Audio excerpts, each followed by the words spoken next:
The difference is nitric oxide works at a very focal level. Yeah. Oxygenation tends to work at a very global level. Well, and there's some interesting tie-ins here to stuff I've discussed on the podcast before. Like I didn't know until about last year or so that there's nitric oxide stores in the skin, and UV light exposure liberates those. Correct. So what does that tell you? That you just described the basics of the leptin prescription, given what I'm giving you. You're beginning to jump forward in the story because you just realized that if you're able to bind NO to hemoglobin, you don't need as much oxygen. And if you don't need as much oxygen, that means you don't need as much food. Because guess where all the electrons and protons come from? Food. Yes.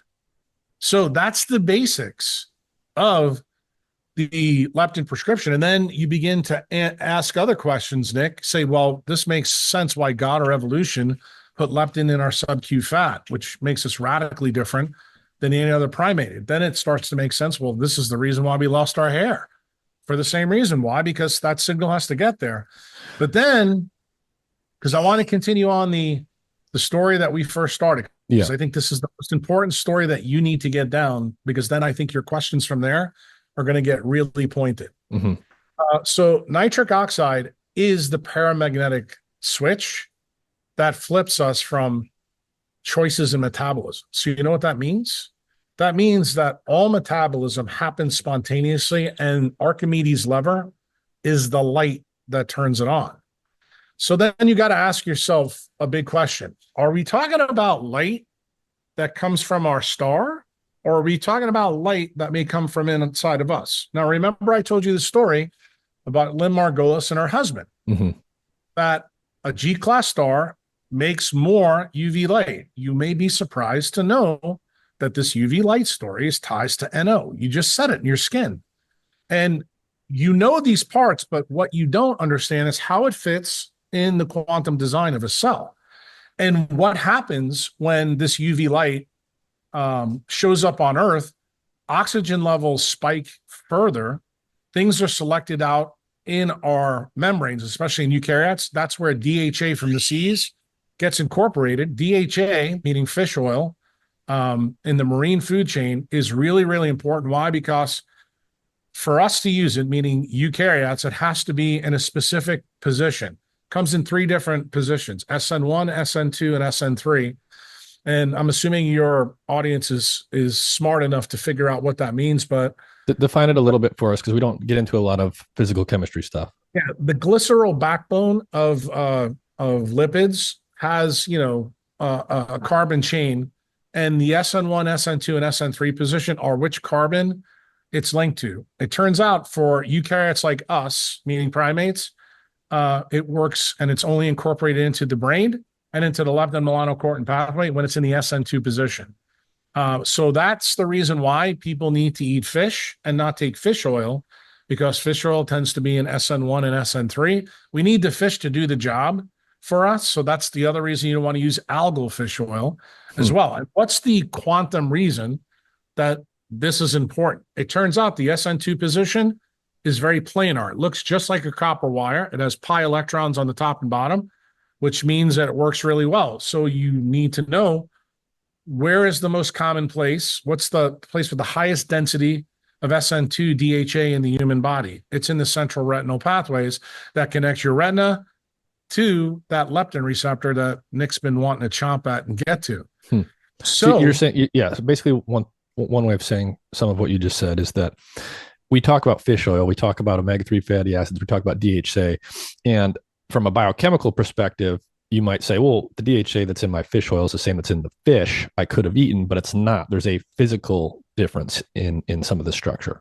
Right. And that's the key word. The word that you're going to keep coming back to when you realize how much you have to unlearn is biochemistry taught you no biophysics. Yes. And it turns out that when you really see my decentralized perspective, you're going to find out that there's nothing in biology that's a fundamental science. In fact, physics is the basics of biology. And biology gets really easy to understand when you understand this key part. But this story that we're going through, once you get hemoglobin, then what are the hemoglobins that most people know about? Well, you know about myoglobin, that's in muscles, tends to be more hypoxic.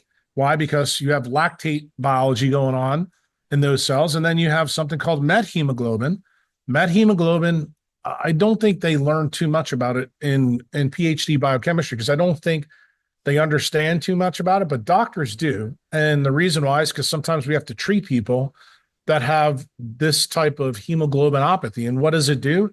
It binds oxygen really good and doesn't let it go at all. And it's a real problem. And to treat those people in the clinic, we usually have to give them something called methylene blue. And methylene blue unbinds the oxygen and turns it back into oxygen carrying hemoglobin. So what just happened there?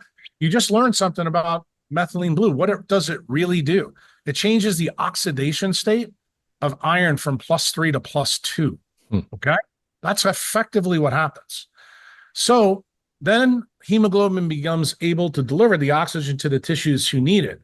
The point that I'm trying to make to you is I just explained to you, we have 3 different hemoglobins. Now, for the people who are really paying attention in the office, they probably realize, well, there's thalassemia, there's G6PD, there's sickle cell anemia. Yeah, these are all different hemoglobins that evolved during the time of the GOE. And at that time, they all had different evolutionary links and key points. And all of that pointed to the things that were going on with oxygen during the GOE until we get to the Cambrian explosion. So Nick is probably saying, okay, Jack, get to the chase. How the hell did the 2 domains of life collide? Well, this one is the pretty simple one from a physics perspective.